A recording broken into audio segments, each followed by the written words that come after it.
Welcome to the Origin Canine podcast, where we speak to authentic and inspiring voices from the working canine world. Listen to this episode, subscribe to the podcast, follow us on social media, and go to origincanine.com. Enjoy the show. G'day, dudes. Welcome to another episode of the Origin Canine podcast. Today we've got Benny Olson. You're a former Dev Group canine handler. Mate, welcome to the show, bro. Thanks.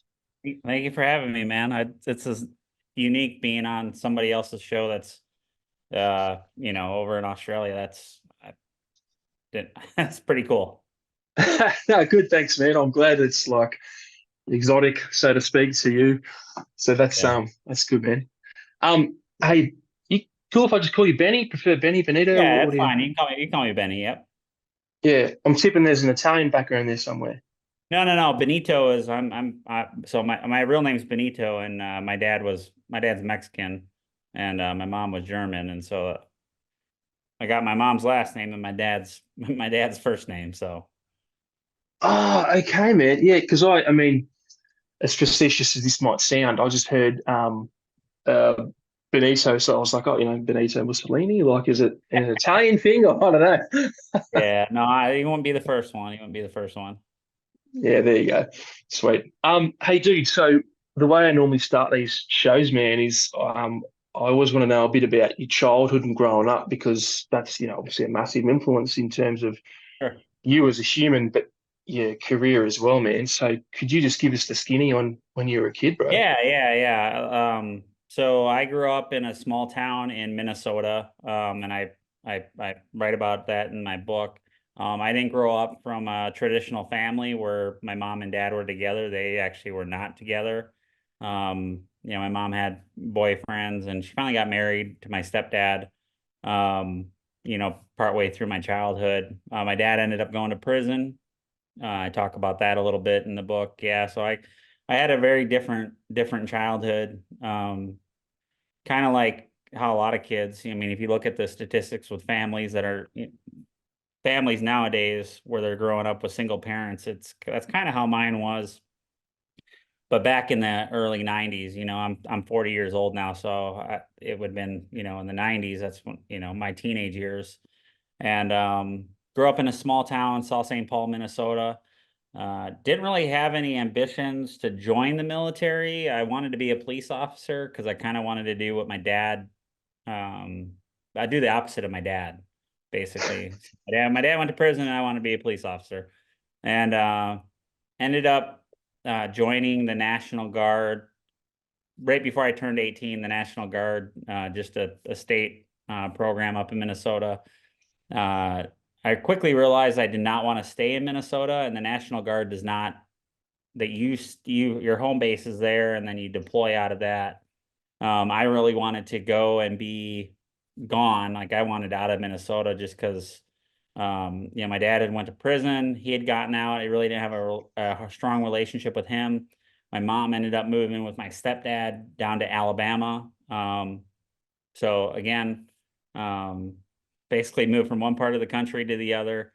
And it was kind of up to me whether I wanted to stay there and fend for myself at 18, which, again, you're 18, you're an adult.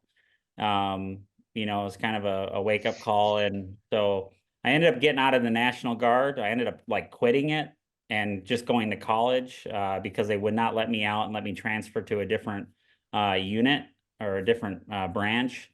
So I ended up joining the Navy probably about 6 months into college. I just realized college wasn't for me. And I felt like I was missing out on something. And I had originally joined the National Guard because of 9/11.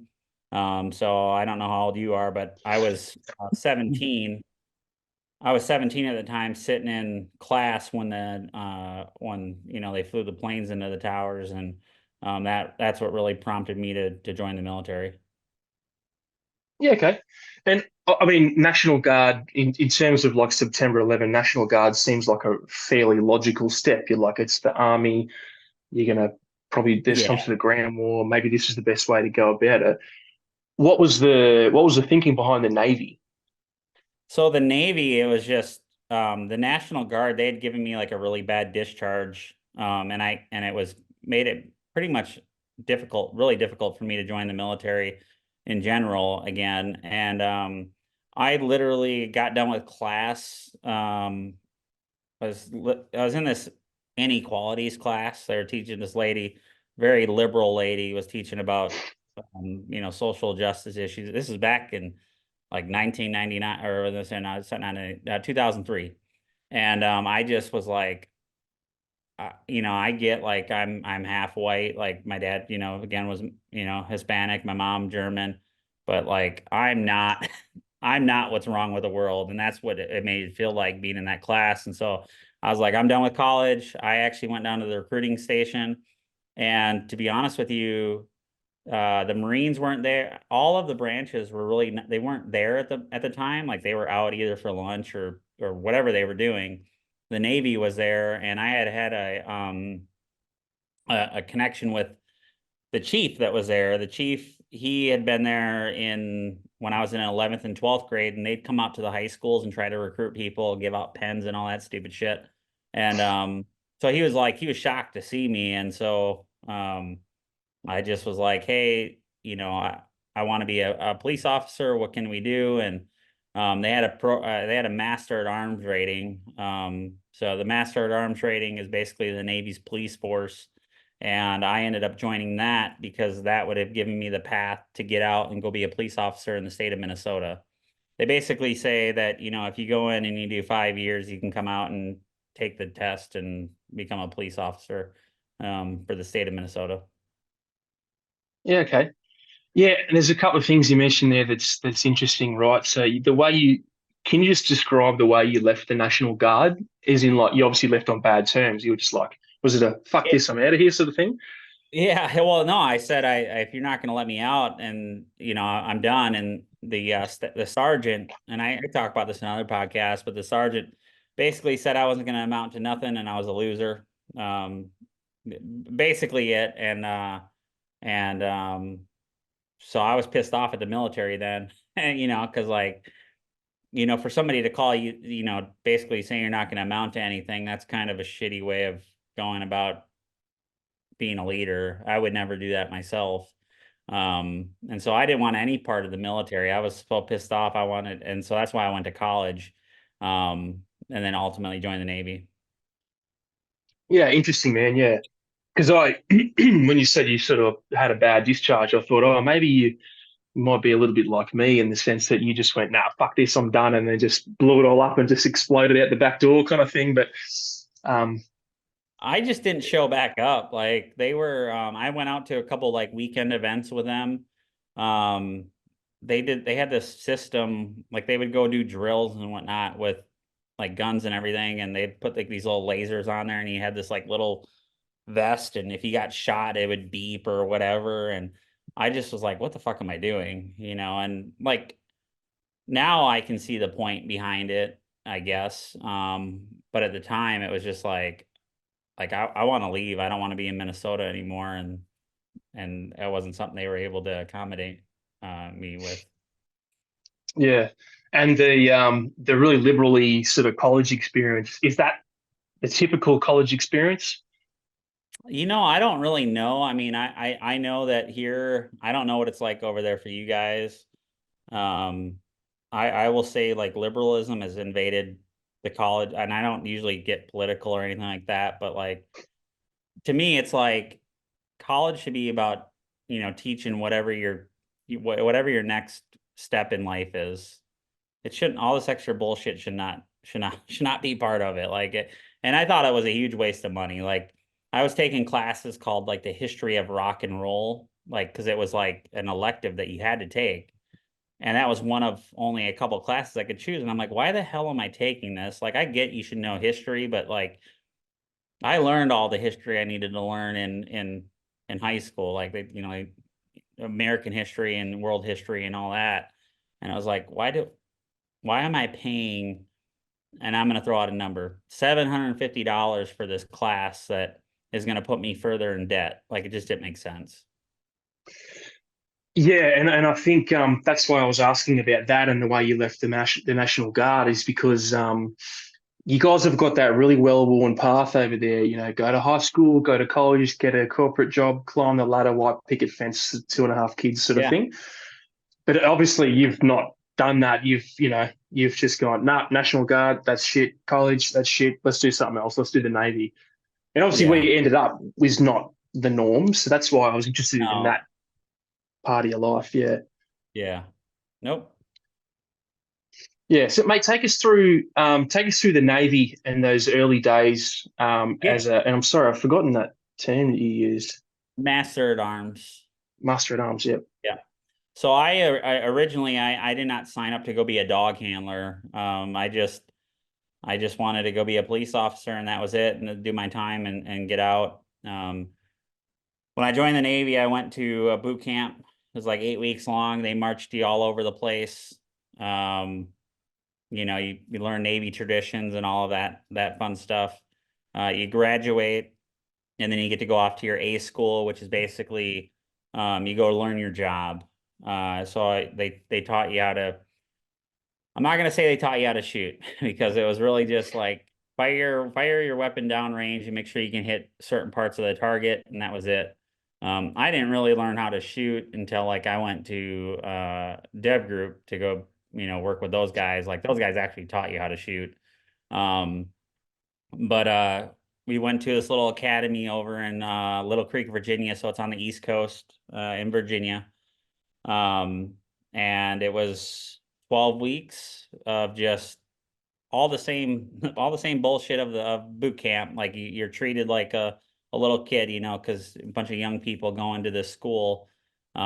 Typically you had to have been in the Navy for I think 4 years before they allowed you to go to this school, but because of 9/11 they opened it up. They needed to expand that job. And so you go learn the laws of the military. You go learn again how to do your job.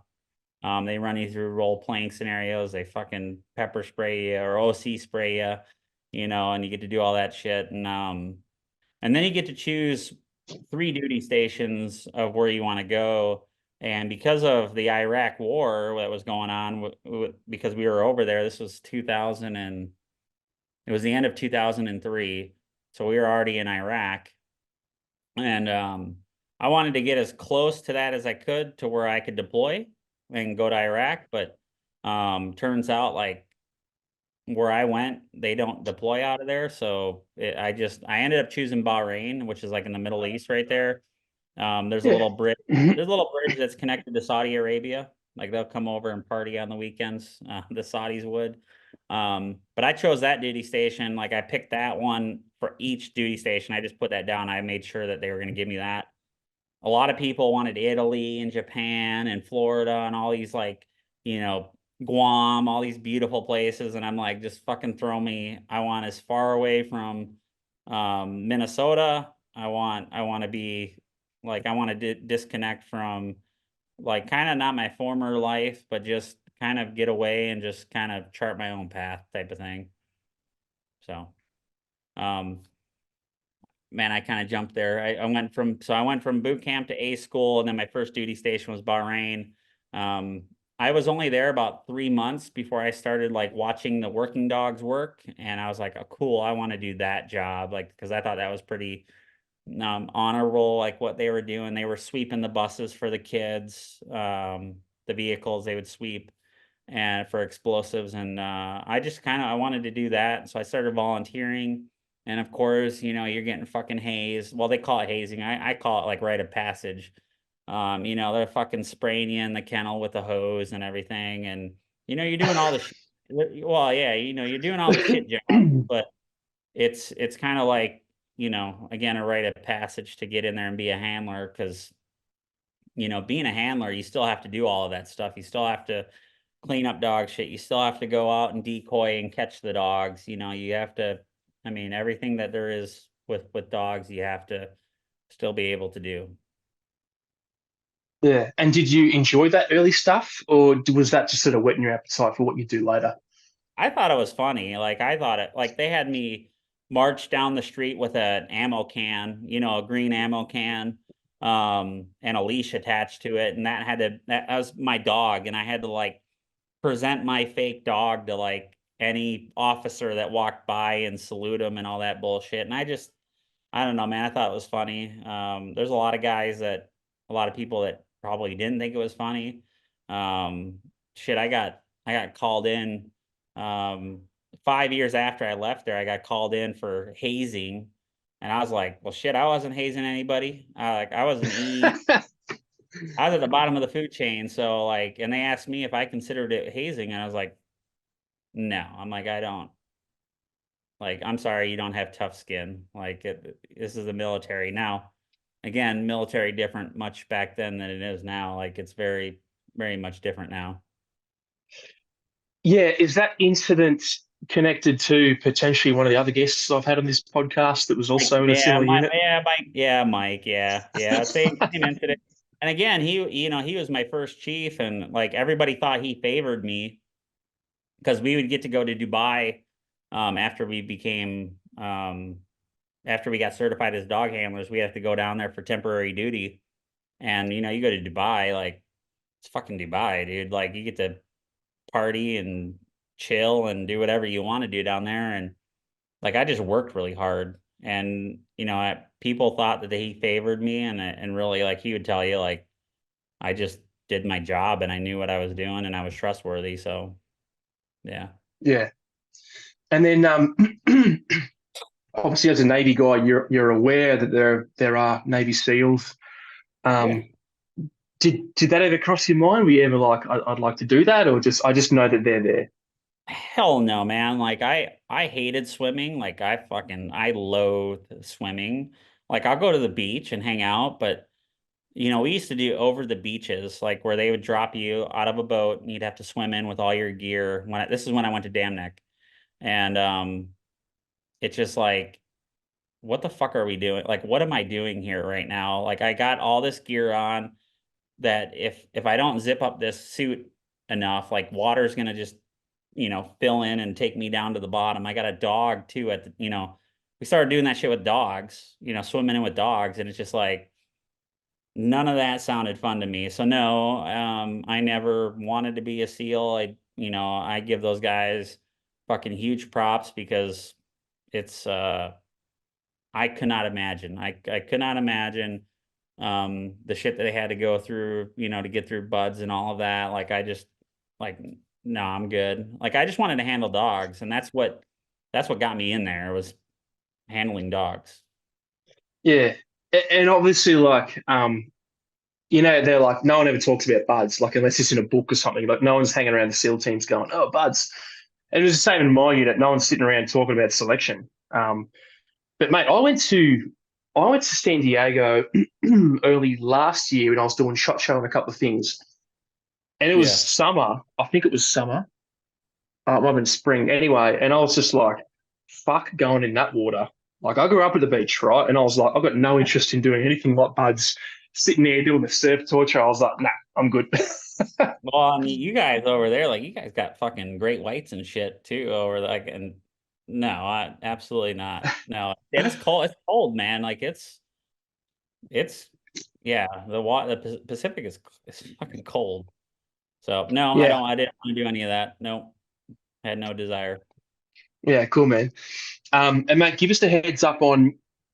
So in terms, obviously, you got your Navy SEALs, the Naval Special Warfare guys, and then in America we don't have Tier 1, Tier 2 in Australia, but you guys have got the Tier 1 units, which are sort of a cut above, and they get selected from the regular SEAL teams, right? Can you just give us a bit of a lowdown on what a Tier 1 unit is in the States? Yeah, I mean, well, obviously, with the command I was at, that was a Tier 1 command. And so the guys would come in, they would screen, and basically they took the best SEALs. I mean, that's the best way I could, the best of the best. It's a cheesy way of putting it, but like they just, yeah, I mean, they picked the best, and those guys operated at a high level.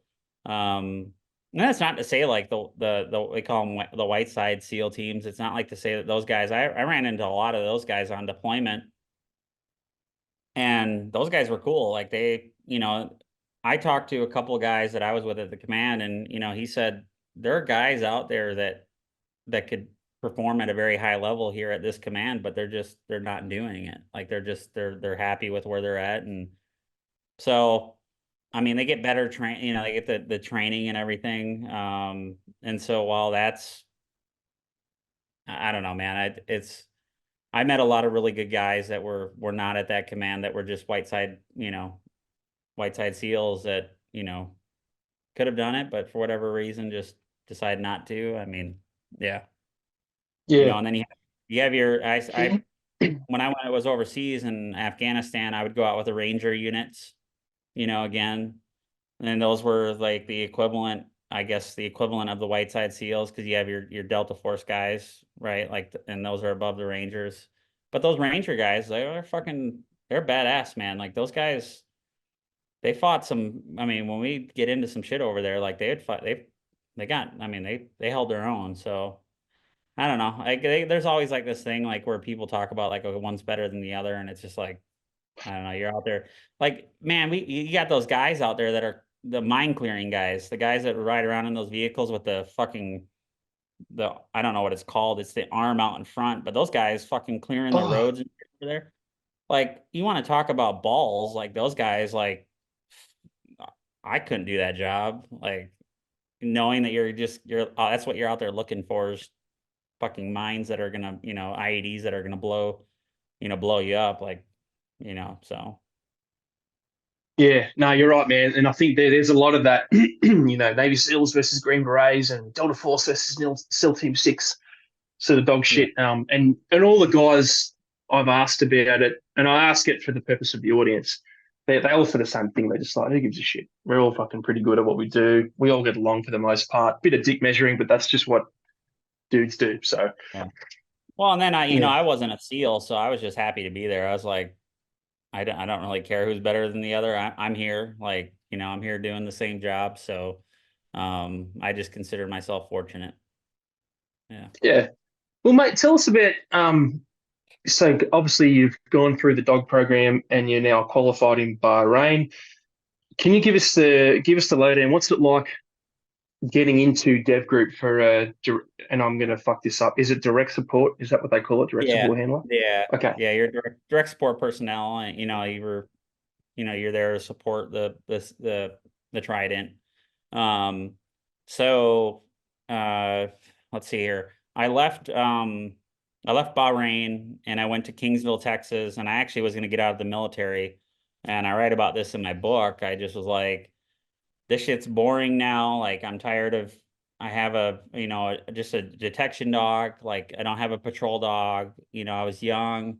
My buddy calls me and he says, hey, I got an opportunity to go work with these SEALs.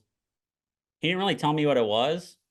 I just, I just took his word for it. I showed up and I did the screening process there, and they do some psychological screening and then they do some physical screening, and you just kind of ran through the gauntlet for like 2 weeks, and they they called my command and they're like, hey, we would like to take him, and my command, luckily I had a leader that was in charge of the kennel over there. I was like, yeah, we don't need him.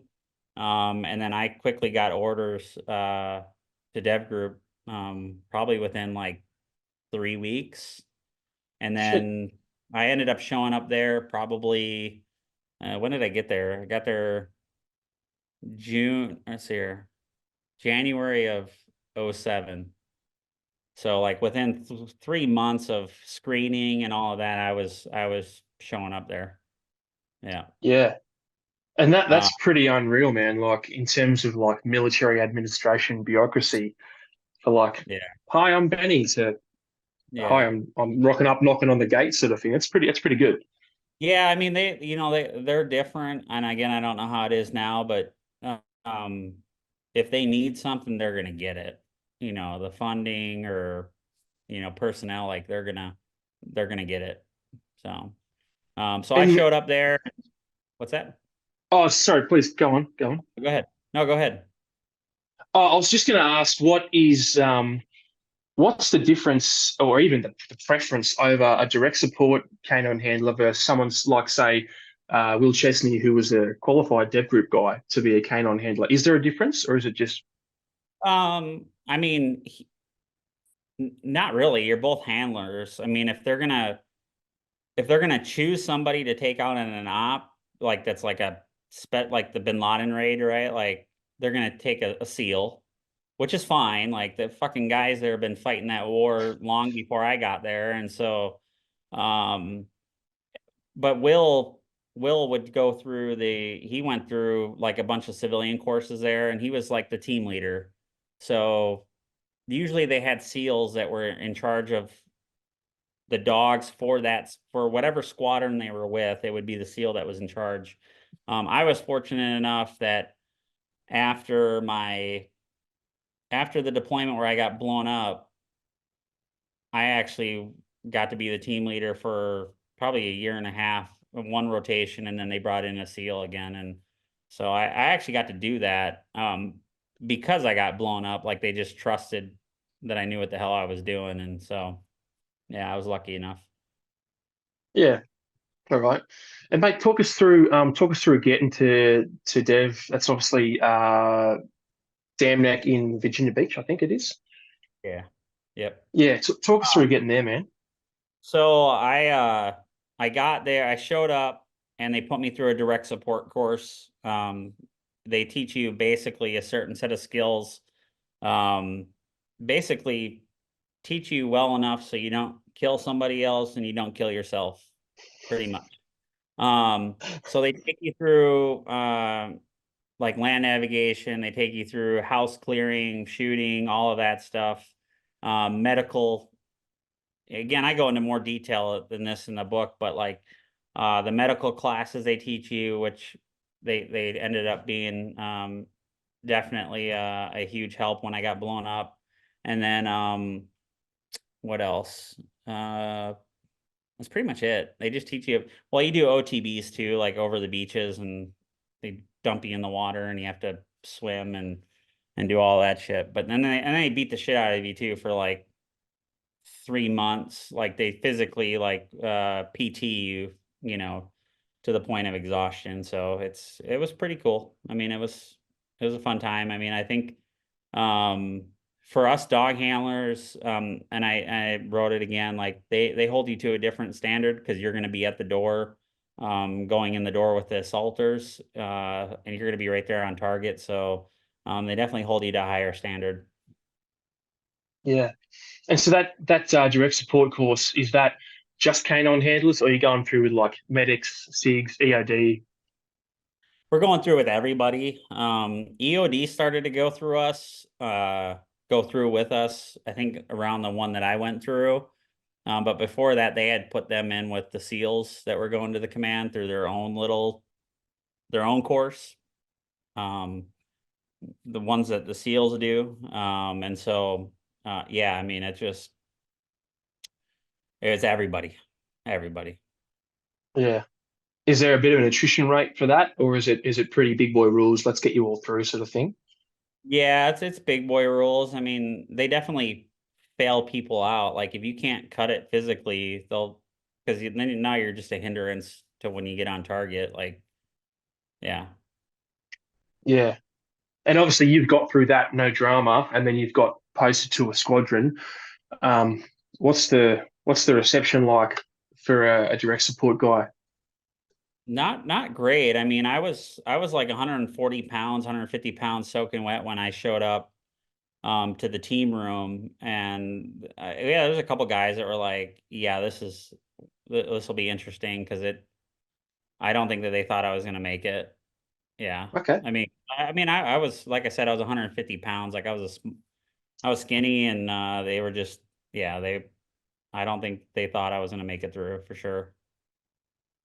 Yeah. Well, I mean, obviously you did. Um, Yeah. so like, how long did it take you to earn a bit of their respect and a bit of their trust? Um, man, I don't think I didn't really earn their respect or trust probably until after I got blown up, and then, um, until after I got blown up and then ended up coming back from being hurt.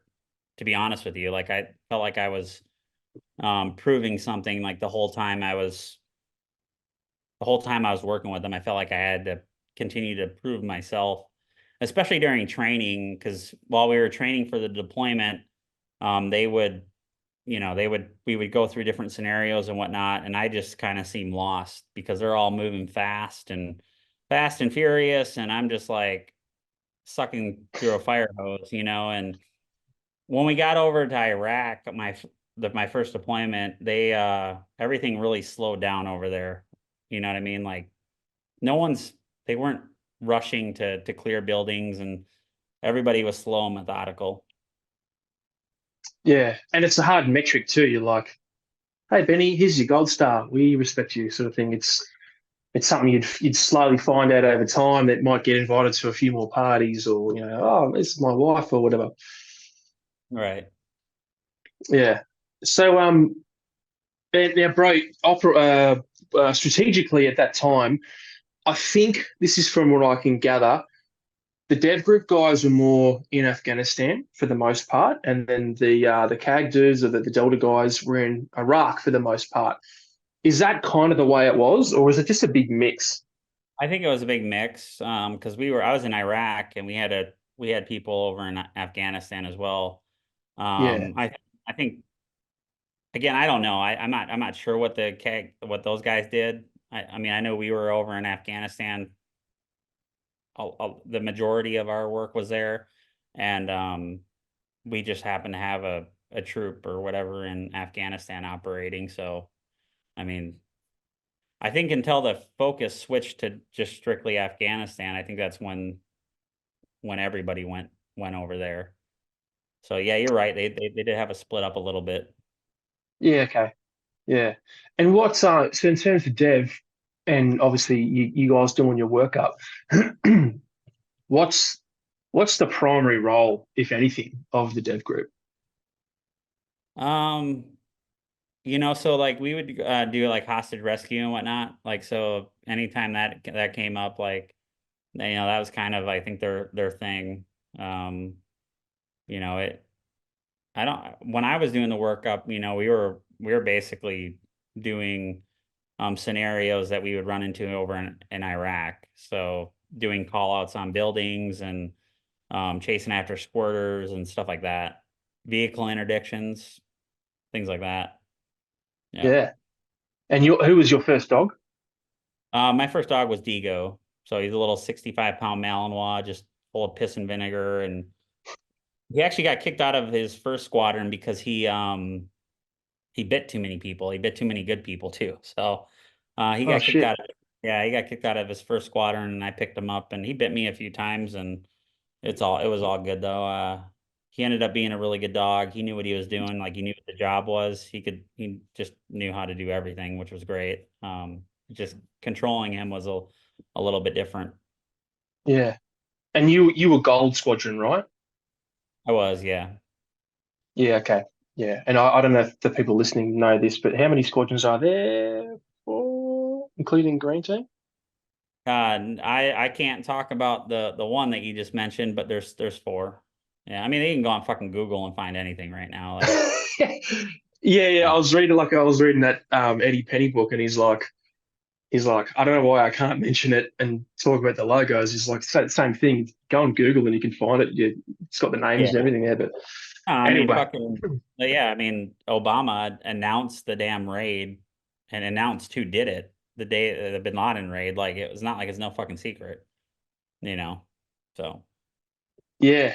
And I think in Will's book, I read Will's book as well. I promise I'm not a fanboy, by the way. I just like to read books. oh, you're good. Um, he was saying the same thing. Pretty much, they were just sitting there like drawing off after the raid, like hadn't even done the debrief or whatever. And it was like, hey, we've just conducted a raid, killed Bin Laden.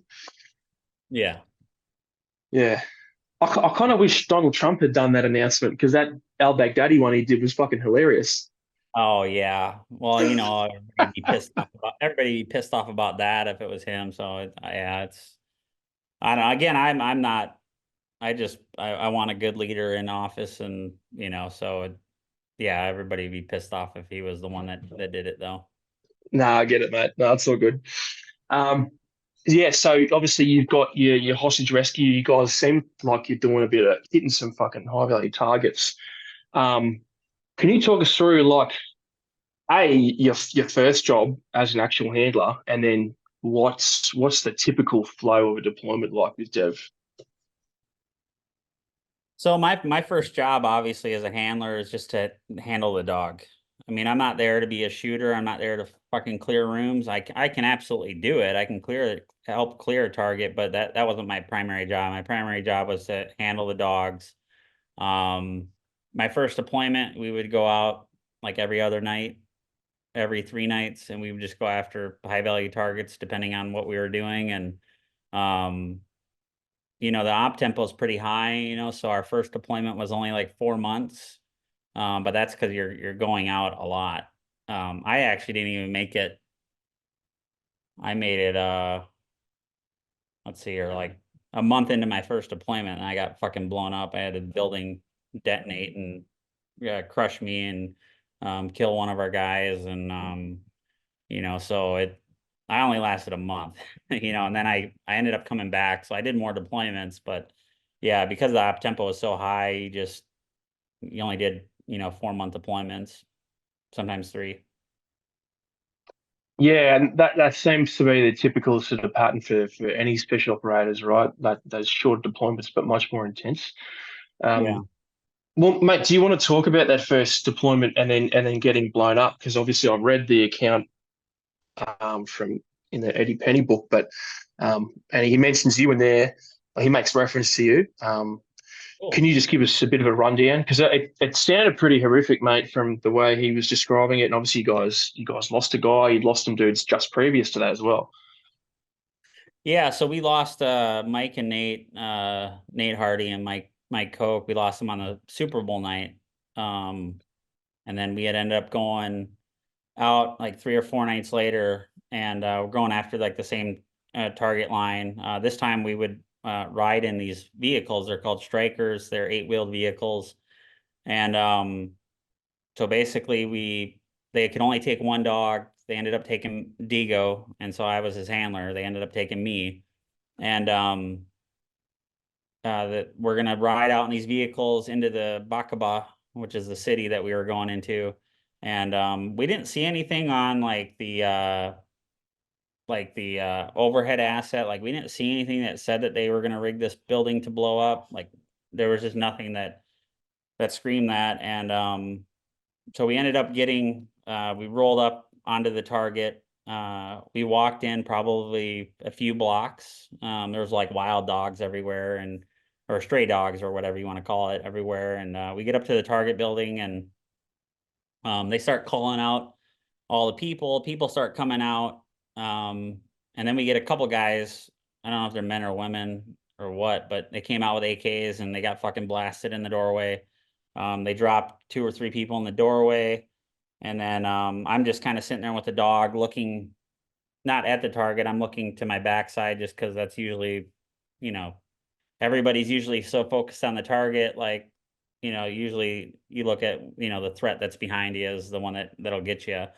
And so they get to the point where they start getting everybody out. I think one guy had said that there was another guy that he saw in the window because he had thermal imaging MVGs, and he could see like a silhouette or something. And we talked to a couple of the men or a couple of the women, and they said, "Hey, there's still one guy in there.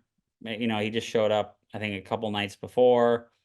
And they get over the intercom again. They say, "Hey, we're gonna send the dog in if you don't come out." And they call me up. They say, "Hey, dog up," and I get up on my knee, say dog up. I send the dog in, or they say send it. So I send the dog in. The dog starts biting the dead guys initially. And they were taught to bite dead prey, to make sure that the guys aren't playing possum. And Yeah. so he's at biting, biting, biting. I'm sitting at the courtyard door looking, and I call the dog off. I get him to come back to me, and I tell the team leader, like, "Hey, I'm not able to get the dog to go past the doorway because there's 2 dead guys in there, and he keeps on cheating. Like he's just gonna keep biting the dead guys. It's a free reward." And So I see a big bay window, and I go up to the bay window and I kneel down on both knees while the rest of the team, it was me and another assaulter. The rest of the team's gonna go to the front door, chuck a frag grenade in, and then I'm gonna send the dog in. Well, I didn't want to send the dog in through the doorway because whoever's in there knew that we were gonna come through that doorway. And I decide I'm gonna send the dog through the window, and I kneel down on both knees, and the team leader throws a frag grenade in the room, and I don't really remember much. I remember feeling like an immense amount of pressure, but I ducked my head down and I looked my head back up real quick. And it wasn't the same as like feeling like a grenade going off, because I felt a grenade going off near me before. And it was like a split second, and then I was like buried under a foot of all the rubble, like all from the building. Like guy inside detonated it. I think he knew what was about to happen. I think the grenade went off downstairs, and I honestly think that he set the building off upstairs. So it buried me. It chucked the dog halfway across the courtyard, and then killed our EOD guy, which I didn't know at the time. And I thought I was buried alive, and until they started uncovering me and I could see the sky. I actually didn't know where I was at first. I thought somebody buried me alive, and I didn't know I was in Iraq. And then I realized where I was, and then I started like asking where the dog was. I could barely see because my MVGs had been blown off my freaking face, and so they were hanging down because I had a lanyard attached to both of them. So they're no longer attached to my helmet. And dogs trying to bite everybody. And at the time, I went to go and like adjust my helmet, and I looked over and I'm like, oh fuck, my wrist is like kind of hanging there, and I couldn't use it. And then I must have forgot about it again because they came over and asked me. He said, "Hey, we're the dog's trying to bite everybody. Like, do you have a muzzle or something?" And sure as shit, I had a muzzle in my left cargo pocket because I always muzzled Digo when getting on helicopters because he'd fucking bite people if they stepped on him. I reached down to go pull that out, and then I realized my wrist was broken again. And I looked it up, and I'm like, "Oh, this shit ain't right." It's like hanging there, like hanging backwards too. And I Yes. reached in, grabbed the muzzle, gave it to one of the guys, and they said, "Hey, we're gonna pull you out." And at this time, I really didn't know what was going on with my legs. They went to lift me up by both shoulders, and I fucking like screamed so loud. And if you go listen to um, Dom in the Sean Ryan podcast, he just did. He talks about it and talks about me screaming. I don't really remember it, but I told him to put my ass back down because both femurs were shattered. I shattered one femur, one femur in 5 places, and then the other one in 7 places. And so they put me back down, and I think I laid there until probably the very end, when they decided to exfil us out. They were trying to get Louis Safran. They were trying to get him out because they were trying to get him the way he was, just the building or I think it was a carport or the first floor or something, basically just fell on top of him, and they were trying to get him out. They had to bring in some equipment that they use to flip the vehicles if they get blown up. If they flip a vehicle, there's like an airbag system or whatever. So they use that to, I think, to get Louis out. And they got Louis on the striker, and they were gonna load me up on the same striker because they weren't sure if I was bleeding out inside, because when you shatter femurs, like you're bleeding, but they weren't sure if it cut a femoral artery or not. And like I was going into shock, dude. Like I was chewing on them fentanyl lollipops. Like I was fucking eating them like candy, like just trying to get the pain to go away. And they laid me on top of Louis in the striker, and I looked over at my medic, and I'm like, "Is he gone?" And the medic's like, "Yes." And I'm like, "Fuck." And then I rode next to him on that striker until we got to an open field where they brought in 2 I think it was like CH-47s, the Chinook helicopters. they loaded us on there, and I blacked out probably 3 or 4 times on the way to Balad, the hospital over there. And we landed there, and they're like, hey, they got me off of there, and I was laying on a stretcher, and the doctor comes over and like, hey, has anybody straightened your legs yet? And I'm like, well, my legs look pretty fucking straight right now. I mean, and he's like, no, he's like, you would know if they were straightened or not. And he had one of these, I don't know if it's a nurse or something. He's like, hey, I need you to lay on top of him. And he's like, hey, this is gonna hurt really bad. And I'm like, well, it can't hurt as much as it already hurts. And he wasn't lying. He went over to each leg and grabbed each foot and just fucking like just full on shook it straight, because they were about ready to shove me into an MRI machine, and they wanted to see the extent of my damage. And I could hear Deagle like fucking trying to bite everybody and all that shit. And I'm just, like when you're over there, you think about getting shot, like, okay, maybe I can get shot doing this. You don't ever think about getting blown up. It just wasn't a thing that you knew that they were rigging houses, but you just don't ever think it's going to happen to you. And so they bring me over to they brought my gurney over to the MRI machine.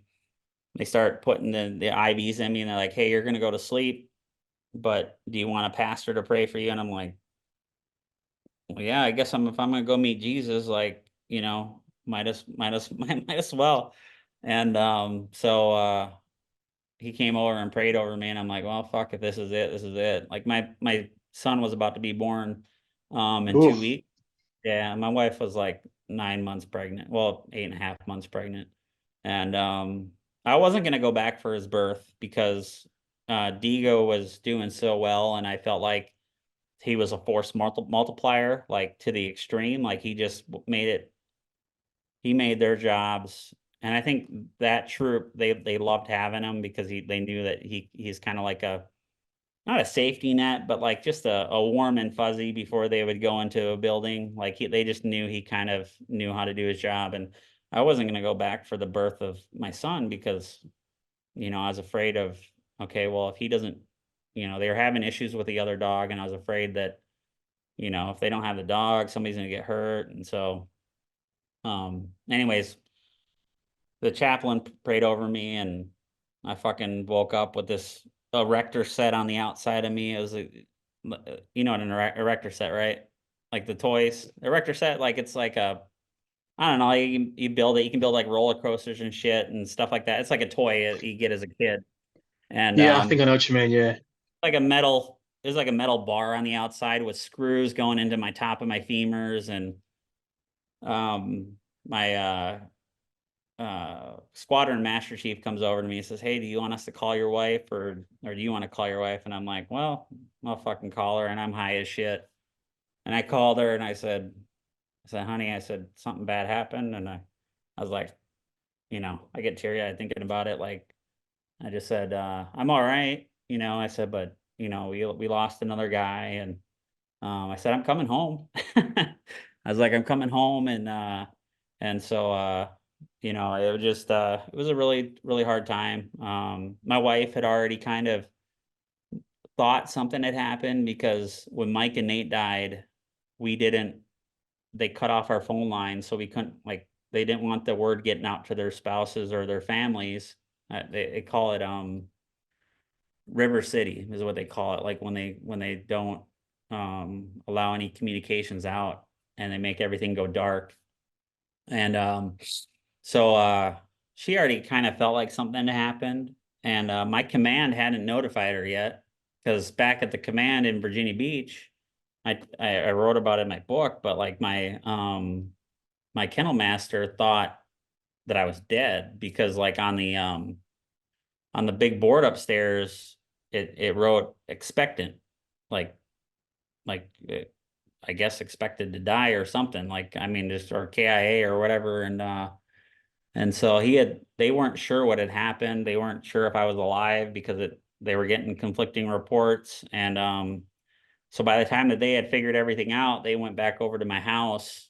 We lived in this little apartment, we couldn't afford much. And my wife was already doing laundry and shit, and like she's just a trooper. Like doing laundry, after I called her, like I don't know, she was 20 at the time. I don't know, man. I couldn't imagine a 20-year-old spouse doing all that she did. And then her mom flew out and they came up to the door and they said, "Hey, we gotta talk to you." And she's like, "Oh, I already know."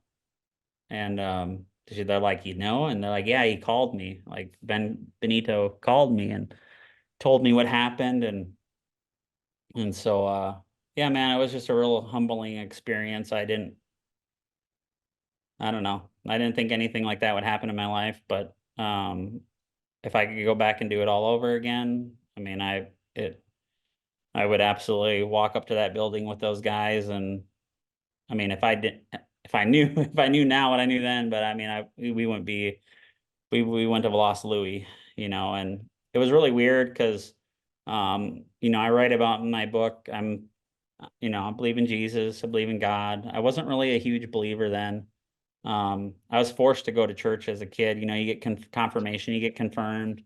Um, but man, there's a story in there about, well, you have to read it. Like there's just a story in there of two instances where, um, I believe God sent an angel to me and no lie, like the way that I describe it, like I told my best friend about it at home. And he was just like, he's shy. I can still get chills. Like I get chills right now. I got little goosebumps thinking about it. I believe everything happens for a reason. I think it brought me closer to God. And I just, I don't know, man. It was a hard time, really hard time.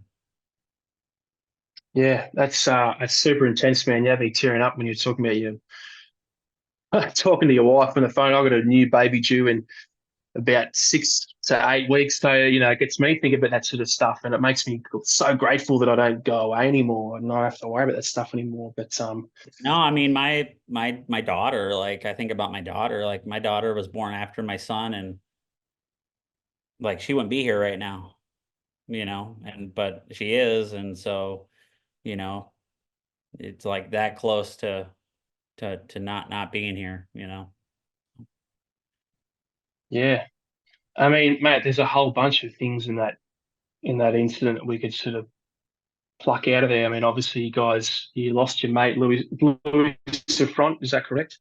Yeah, Louis Safront, whoever's watching this, they go Google. Again, like these podcasts are cool. Like I enjoy doing them, but really it's just for me to share about those guys. I don't know if we'll have time to talk about it, but like Extortion 17, when that helicopter went down with those guys, like if somebody's watching this, they Google Louis Safront, they Google Extortion 17, they learn about those guys, Mike and Nate, Nate Hardy, Mike Koch, like to me, that's the most important part about all this is remembering those guys and the sacrifice that they paid.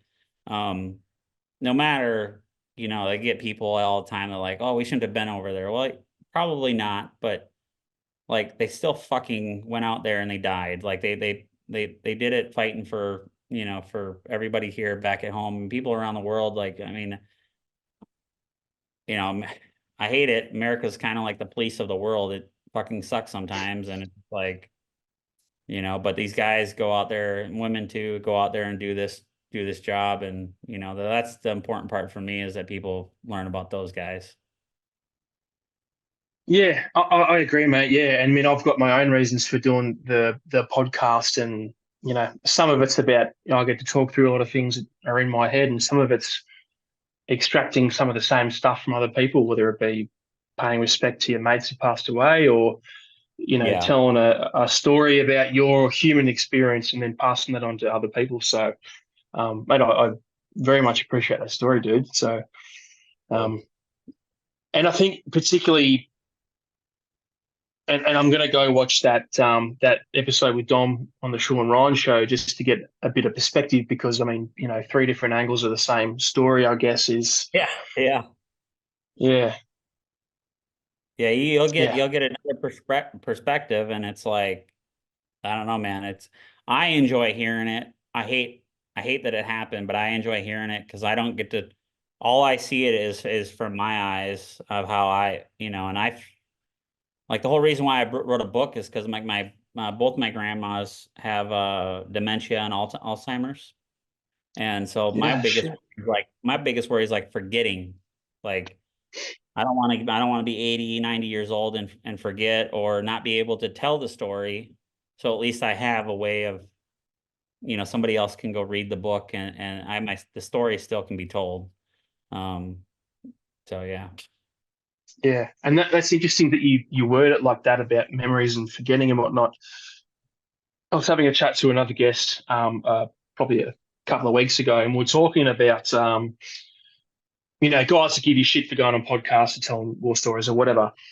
But you sort of got to go. Imagine if the guys in World War II or the Vietnam guys or wars gone by never told their stories or didn't write books. There were no documentaries.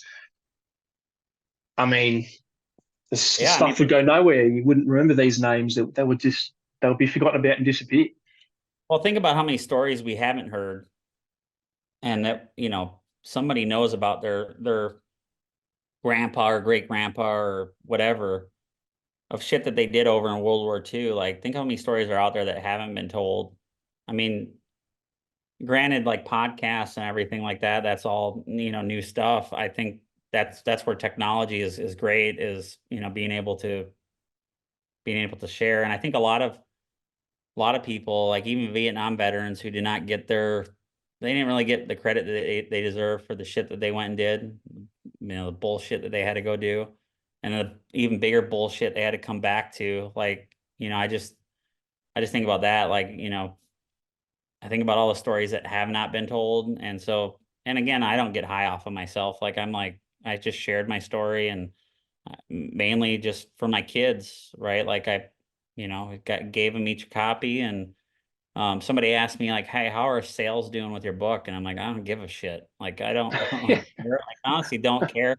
Like, and my publisher probably doesn't want to hear that, but like, I really don't. It's really not like, I already have two other businesses. Like, I enjoy that part of it. I did this because I did not want to forget. I think forgetting, people ask me like, how do you deal with having to remember all this stuff? Like, you're constantly living through it, because like I'll catch myself like going to call my buddy Jet Li. He was a dog handler that was killed in Extortion 17. So I'm always constantly reminded by it. And I think to me, it's more of a blessing to be able to remember and to be able to share. I think about how bad it would be if I were to forget, and how if we were to forget these guys. So anyways, man, I think I could keep going down that hole, but I won't. I won't. No, it's good, mate, and I appreciate it, mate. But I mean, fuck, man, I can see it's still pretty raw. You know what I mean? Especially like, even something as simple and it maybe seems trivial to someone listening, but just you're the one that broke the news to your wife. I Yeah. mean, hey, babe, almost died. Someone did die, and it was Yeah. almost me. 2 weeks out from your son being born, like that's fucking scary stuff, bro. Yeah. So I actually got to see him be born. They got me to where did they get me to? They got me to Germany and then they got me to Bethesda, and I was on all these fucking narcotics. They actually transferred me to Chicago, Rehabilitation Institute of Chicago, and I was still an inpatient there, still on some fucking heavy drugs. Actually, I got addicted to Vicodin. I talk about that in my book. I got fucking hooked on Vicodin. Like, that was the only way I could get through the pain. Even afterwards, like even years afterwards, I think I finally threw away the pill bottle, in 2015. So I was addicted to Vicodin for 7 years. But anyways, I was on pain meds even in Chicago, but they got me to my wife's hospital, got to see my son be born. And so I got pictures in the book of me holding him when he was like fucking, I don't know, just a little guy, so it ended up being a blessing for sure. Yeah, yeah. And mate, how are we going for time, by the way? Because I know you've got other commitments tonight. We're good for right now. Right now, yeah, we're good for yeah, I got about another 20 minutes. Yeah, easy, man. So, mate, can you just obviously you've gone back into Dev Group. You've you've then gone on subsequent deployments, and I'm tipping those weren't, Yeah, yeah, no, you that's know, good. like relax kind of deployments. You were probably still fucking banging it in, doing all the Yeah. good oil. So there's a million stories in there on their own. Can you just? I want to touch on like what was your recovery like? You've obviously talked about it being addicted to Vicodin. That's not a drug we're overly familiar with here in Australia, by the way. Yeah. Can you just talk me through the rehab process, physically and mentally, mate? So the recovery, I kept on getting asked to do a med board, basically to be medically retired from the military, and I wasn't having it. The recovery took me 9 months. And what I mean by 9 months, it took me 9 months from the time I got blown up to the time I went back overseas. I went back to Iraq or Afghanistan. Yeah. So Jeez. shattered both femurs. They shoved rods down them. I had to basically learn how to bend my knees again because when you break your femurs, all your muscle, everything just gets basically locked up. And I basically had to learn how to walk again, run again, like everything. Like, I mean, it took me 9 months, but I ended up deploying back to Afghanistan. I had a physical therapist like every day. They would try to bend my knees. They'd take one hand and push up underneath my knee and then take my foot and push it towards my ass, like laying down on my back. And they would do that every day. And I had to do that stuff myself as well. A lot of it was me just pushing myself and having the encouragement of my wife. Um, I still have the 70-pound rucksack in my garage. It's a rucksack with a 70-pound sandbag in it. And basically, I felt like if I could carry this thing several miles, I'm never going to put my team at a disadvantage overseas or put them in a situation where I'm going to be the weakest link. And so I carried this fucking rucksack probably 5 days a week. I just carried it everywhere. Like when I'd go work out, I'd carry it and I'd like do 10 miles, like 5 miles one way, 5 miles back. And Wow. yeah, yeah. And I still have it. I can't like I can barely pick it up anymore, like because I haven't done that shit in a long time, but I just don't want to get rid of it because every time I see it, I'm like, it's like motivation. It's like I own couple businesses and it's it provides motivation to keep fucking going and to do the hard things and so 9 months 9 months of straight just working my ass off and I weaseled my way back and I wrote that in the book. I weaseled my way back over. They wanted me to deliver a dog over there because Digo, my dog, redeployed with another team or another handler, and he was having issues. And I talked them into letting me bring the dog over, and I worked the dog that I was bringing over, and I'll help train Digo. I'll help fix him on target if I can. And so that's how I got to go back over there. And they said, well, are you medically cleared? And I'm like, yeah, absolutely. I wasn't. I had to go to the doctor and, hey, dude, can you write down that I'm good to go? And my physical therapist is like, this guy's been rocking it. Like, he's good to go. And so they signed me off. And away I went back to Afghanistan. I showed up in Kandahar. Um, let's see here, Kandahar in January of '09. Yep. And I got blown Shit. up in February of '08. I got blown up. I started the recovery like at the end of February. Well, maybe it's 10 months if you're counting like the exact days. I don't fucking know. Like I was thinking it was 9 months from I got cleared like December 1st. So it was like 9 months from when I got cleared and 10 months is when I went and deployed again. So Yeah. yeah, it was Um, It was I intense. mean, Like I don't think my wife wanted me to go. I can tell you this. I can tell you exactly. But I don't think she really had a choice. yeah. So I mean, mate, if you're that determined and you've just come off that job where you've lost some guys, lost dudes on the deployment. Other than that, um, yeah, man. I mean, there was probably no stopping you, dude. no, and it's kind of selfish thinking about it back then. But if I wouldn't have done it, I probably wouldn't be where I'm at right now. if I wouldn't have worked my way through it. And it was selfish, because I got, a brand new newborn baby, a year old. And, Emma was not born yet. She was born in '09 in November. So, it's pretty selfish if I'm looking back on it. But again, if I don't do it, I'm probably not where I'm at today for sure. Yeah, and I guess that's part of the when people talk about the sacrifice in the military and the cops, like sometimes you're sacrificing your time with your family. Sometimes it's just, yeah, you're like, I got to go do Yeah. some shit. Sorry, babe, and we're gonna suffer. We're gonna suffer for this. Yeah. So, mate, those subsequent deployments, how many more did you do after that? I did 4. 3 were really the ones that like I actually did the majority of the work on. I ended up doing 3 more deployments, and my last deployment was in 2012. We had extortion 17 go down overseas. We lost 31 guys. 25 of them, of which I knew, and then the dog Bart. I remember sitting overseas, and we were in Jalalabad when we watched it. We watched it unfold, and I fucking like I don't know, like I could handle myself getting hurt and all that, but like watching all these guys get killed, and I thought about my family, and I'm like, okay, I gotta put my family first. And I finished out the deployment over there, and then that was my last deployment overseas.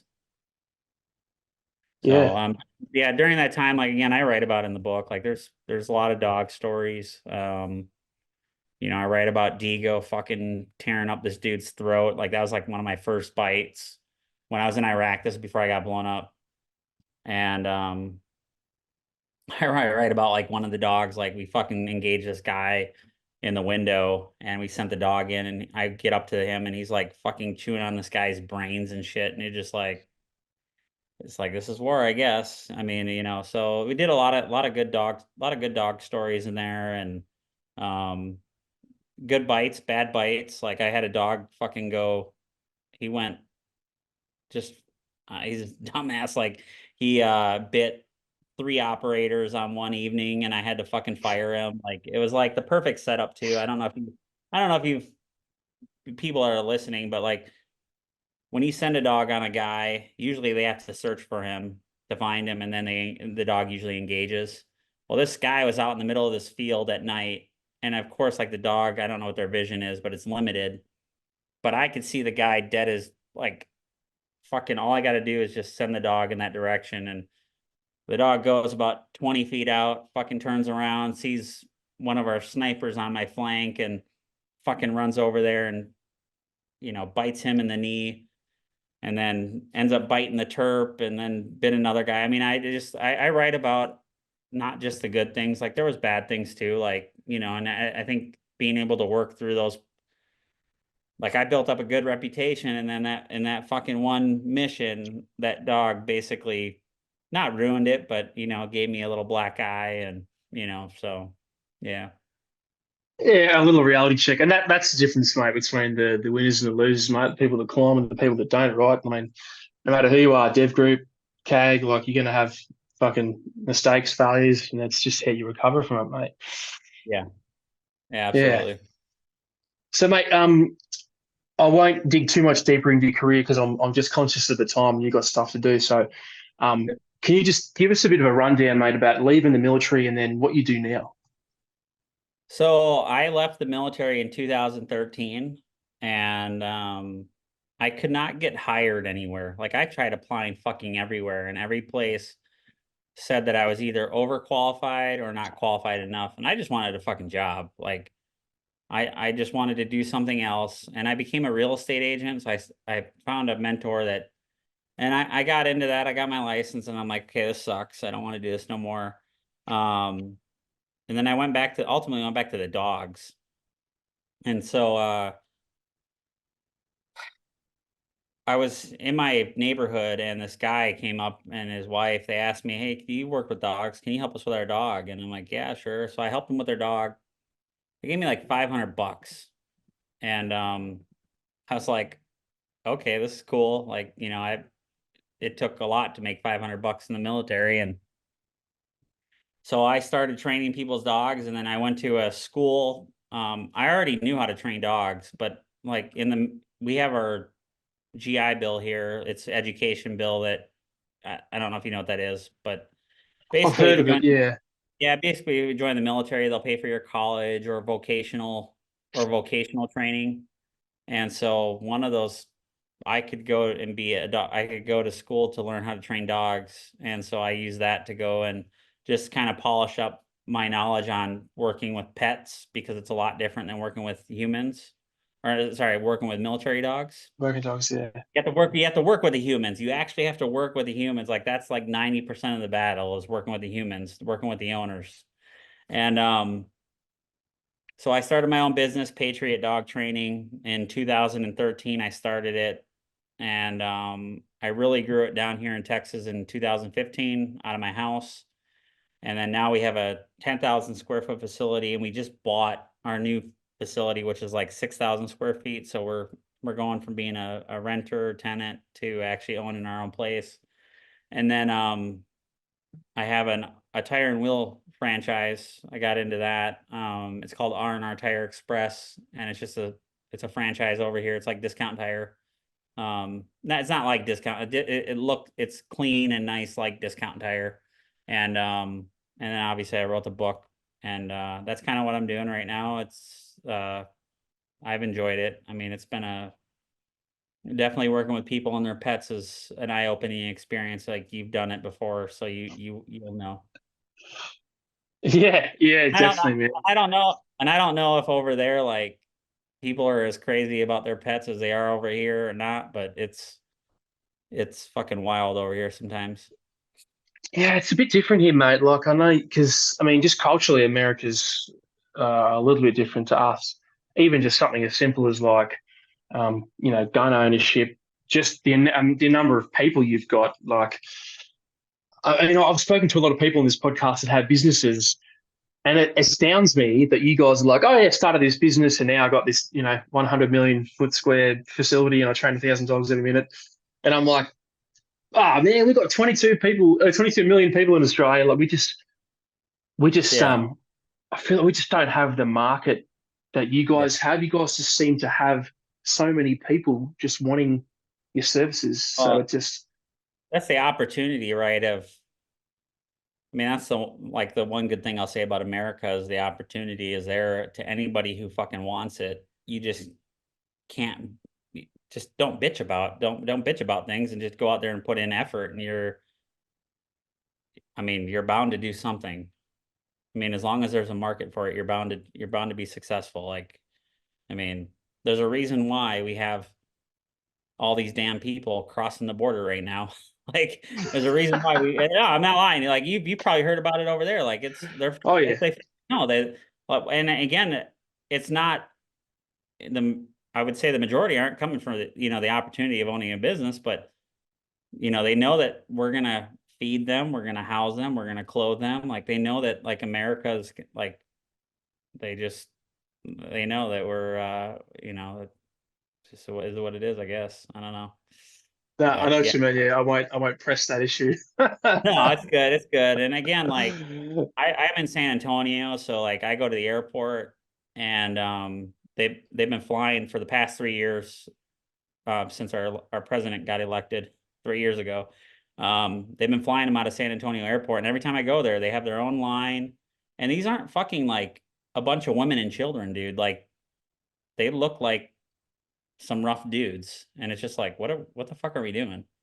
But anyways, I won't go on to that. But yeah, I mean, again, going back to the opportunity is here. It's just you have to want it, and so yeah. Yeah, no, I like that, man. I like that, and I mean, I'll go to the States as often as I can. I'll be there in about 5 days. So in Mississippi, of all places, the poorest state. Yeah, what are you doing there? Oh, I'm doing some liaison work with the U.S. Air Force. Yeah. Yeah, So it's not yeah, like they just go to this particular place for this exercise they got on. So I got you. Yeah, no, I mean, I can't imagine like Australia. This kind of sound cheesy, but like I grew up watching Steve Irwin, dude, and that dude was like my fucking hero. And oh, I mean, I'm not lying. Like I always wanted to go to Australia as a kid, so I mean, I can't imagine what it's like to come over here. And I mean, I'm sure it's I don't know if it's a cultural shock, but yeah, it is. We have a lot of people for sure. It's to be honest, mate, it's actually really similar. Like I went for the first time to mainland USA in 2019 for about 6 weeks with my partner. We just went from coast to coast, bunch of places in between. And Yeah. you guys are so, in terms of culture, each state was so different to the last one. Demographics, the geography, like everything. It was like I described it as a Europe with American accents. Yeah, It food, was man. unreal. Like food, like you go from one state to the next, and like food, like you're going to Mississippi.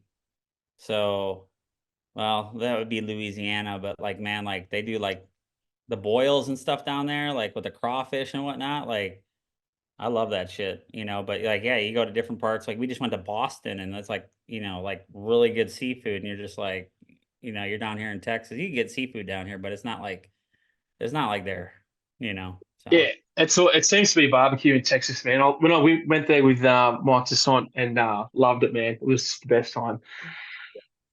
Yeah. Cool. Hey, Benny, mate, I'm going to let you go, dude, and get back to your life and your business, bro. But massive thanks for coming on the podcast, man, and Absolutely. sharing some pretty epic stories, man, and some pretty deep sort of personal stuff too. Like, the Yeah. years obviously haven't dampened the way you think about that story, bro. So I appreciate you sharing it, man. Yeah, and we could have made this thing like 5 hours if I would have went through, every story. But again, like, I don't know about over there. I think you guys could probably get my book on Amazon, but there's Easy. a lot of cool dog stories, man. Like, yeah, I'm happy to share.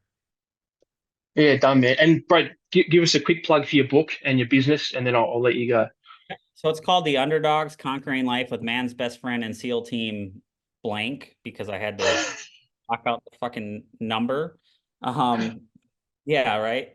So Patriot Dog Training is here in the States, obviously. I mean, if you're in Australia and you want your dog trained, I will train your dog. But um, yeah, it's called The Underdogs. It's on the publisher's website, Dallas Books. I'll give you all the links. Amazon's going to be your best bet if you're overseas, though. Definitely Amazon. Yeah, Cool. easy. All right, thanks, mate. Thanks for coming on, man. Appreciate it, dude. Thank you. I appreciate it.